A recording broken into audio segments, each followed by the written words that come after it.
चलो, घर भी आ गया। माँ के जाने के बाद पहली बार आ रही है अपने मेके। लेकिन भाभी भी तो माँ की जगह आती है ना। और मंजली भाभी ने मुझे स्पेशल फोन करके बुलाया है। दूसरी दोनों भाभी भी खुश हो जाएंगी। मेरी तो तीन तीन भाभियां हैं और मेरी तो कितनी अच्छी भाभियां हैं। मैं बिना बताए आ गई हूँ। लेकिन मैं कह दूंगी मैंने सरप्राइज देना था ना आपको। चलो अब अंदर चलती हूँ। अरे कौन आ गई इस वक्त? चलो, मैंने तो अपना सारा काम मुकम्मल कर लिया है। शाम को बड़ी दीदी की बारी है। लेकिन अगर इस वक्त कोई मेहमान आ गया तो खाना कौन बनाएगा? चलो अभी देखती हूँ कि आखिर कौन आया है। अरे काजल दीदी, आप वो भी इतने बड़े बैग के साथ। सब कुछ ठीक तो है ना? कोई मसला तो नहीं हो क्या? वो भाभी, मुझे ना पाड़ो भाभी का फोन आया था। वो कह रही थी कि तुम आई नहीं, तुम आ जाओ, रह कर चली जाना। तो मैंने सोचा मैं चली जाती हूँ। मम्मी के बाद मैं आई नहीं तो इसलिए मैं बैग ले आई हूँ ताकि एक हफ्ता रह सकूं। अरे ठीक है ठीक है, आइए दीदी चले फिर अंदर। हाय, अब मैं क्या करूं? दोपहर में बारिश तो पाड़ो दीदी की होती है। वो तो यहाँ है नहीं। मुझे तो कुछ समझ नहीं आ रहा। ऐसा करती हूँ, बड़ी दीदी को बुलाती हूँ, ये ठीक रहेगा। हाँ ये ठीक रहेगा। बड़ी भाभी को बुलाती हूँ। ये ना कि इनका सारा खाना मुझे अकेले को बनाना पड़ जाए। अरे मैं क्यों अकेली करूँ? दूसरी दीदी भी तो है ना, वो भी साथ में लाकर करे। ये ठीक है, बुलाकर लाती हूँ। भाभी, पारो भाभी कहाँ पर है? नजर नहीं आ रही। वही तो मैं आपको बताना चाह रही हूँ दीदी कि पारो भाभी तो यहाँ पर है ही नहीं। वो तो अपने मैके चले गए कल ही और हमें भी नहीं बताया कि उन्होंने आपको बुलाया है। अगर हमें पहले पता होता कि आप आ रही हैं तो हम आपके आने की कुछ तैयारी कर लेते, पर उन्होंने हमें बताया ही नहीं। क्या वो अपने मेके चलेगी? पर मुझे कल ही तो फोन आया था पारो दीदी का। वो कह रही थी कि यहाँ पर कुछ दिन के लिए रहने आ जाओ। तुम आए नहीं, इतने दिन हो गए हैं। उन्होंने जिक्र भी नहीं किया कि वो अपने मेके जा रही है। हाँ तो वही तो दीदी मैं कहना चाह रही हूँ, किसी ने बताया ही नहीं कि आप आ रही हैं। काजल, तुमने फोन भी नहीं किया आने से पहले। तुम कैसे, मतलब यूं अचानक आ गई? अरे आने से पहले कम से कम फोन ही कर देती। तुम्हें बुलाया किसने है वैसे? भाभी, वो मुझे पारो दीदी का फोन आया था। वो कह रही थी कि तुम आ जाओ रहने के लिए। माँ के जाने के बाद में एक मरतबा भी नहीं आई, तो वो कह रही थी आ जाओ, कुछ दिन रह लो, हमारा भी दिल लग जाएगा। इसीलिए मैं हफ्ता रहने के लिए आ गई हूँ। वो तो ठीक है काजल, तुम्हें पता है ना हम तीनों का बंटवारा हो चुका है। हम लोग अलग अलग रहते हैं।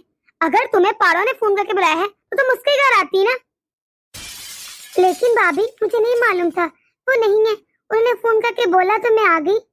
वही तो काजल, तुम समझ नहीं रही। अरे अगर हमने तुम्हें बुलाना होगा तो हम खुद ही फोन कर लेंगे, पर हमें कोई जरूरत नहीं है। इतने पैसे वाले तो हम है नहीं कि तुम्हें रोज रोज बुलाए यहाँ पर। हमारे भी बड़े खर्चे होते हैं, तुम्हारा खर्चा अब कौन उठाए? काजल दीदी, अब आप नाराज तो ना हो। अब आप आएंगे तो एक दो दिन तो आप रह ही सकती हैं। पिंकी, एक काम तो करो, अब ये आ ही गई है तो हम क्या कर सकते हैं। ऐसा करो, किचन में जाकर एक कप चाय बना दो इसे। दीदी, ये मेरा काम नहीं है, मेरा काम सुबह का होता है। अरे मैं अपना काम मुकम्मल कर चुकी हूँ। अभी अभी मैं अपने कामों से फ्री होकर बैठी हूँ, आप जाकर ले आइए। मेरा काम शाम को होता है।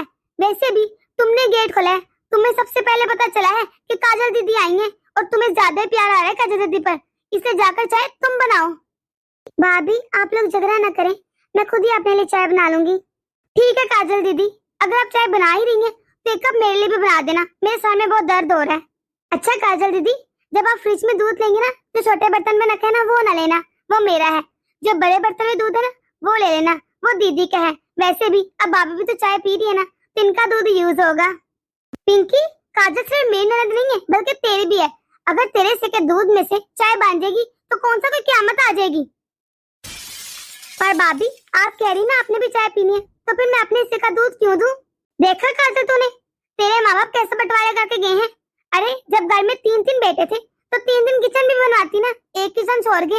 देखो काजल, तुम्हारे सामने ये हमारे घर के हालात हैं, कुछ छुपा टुकाते है नहीं। हम सब अपना कमाते हैं और बहुत मुश्किल से गुजारा करते हैं। हमारे पास उड़ाने के लिए पैसे नहीं है फजूल के। पर भाभी, मुझे तो चाय पीनी नहीं। चलो अब तो पहली बार था तो कोई बात नहीं, लेकिन आइंदा याद रखना काजल, जो तुम्हें फोन करेगा तुम उसी के घर आओगी और उसी के पास रहोगी। हम सब अलग अलग हो गए हैं, बेशक एक ही घर में रहते हैं, किचन भी एक है, लेकिन हम लोगों का बंटवारा हो चुका है, अपना अपना खर्चा करते हैं। इसलिए जो तुम्हें बुलाएगा तुम उसके घर होगी और उसके खर्चे पर होगी।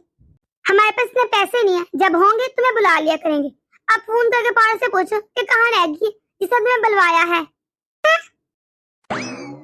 काजल दीदी आप बैठिए, आप उदास ना हो, मैं आपके लिए चाय बना कर लाती हूँ।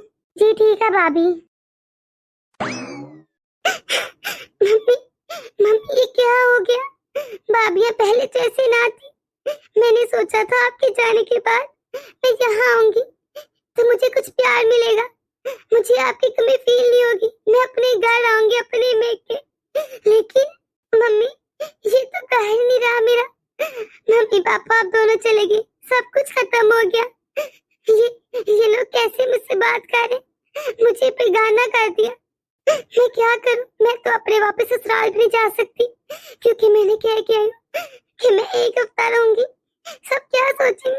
क्या करूं मम्मी, आप क्यों चले गए मुझे छोड़कर? मम्मी क्या हो गया भाभी, क्या हो गया? पिंकी इतनी बकवास ना करो, अगर बनानी है रोटी तो मेरे आटे में से ना बनाना, बल्कि अपने आटे में से बनाओ, मेरा इतना फालतू का आटा नहीं आया। नहीं भाभी मेरा आटा खत्म हो जाएगा, मैं शाम को खिला दूंगी, अभी आपकी बारी है।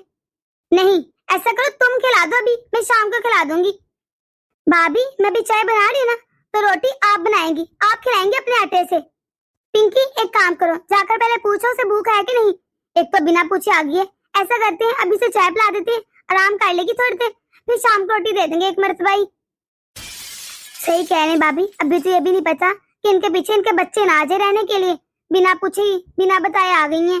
हाँ ठीक है फिर पिंकी तो ऐसा कर, सिर्फ चाय ले जा, इतनी देर आराम से चाय से गुजारा कर लेंगे, शाम को खाना दे देंगे। ठीक है भाभी, लेकिन आप ना जरा पारो दीदी को फोन करें और उनको अच्छी तरह से समझाएं।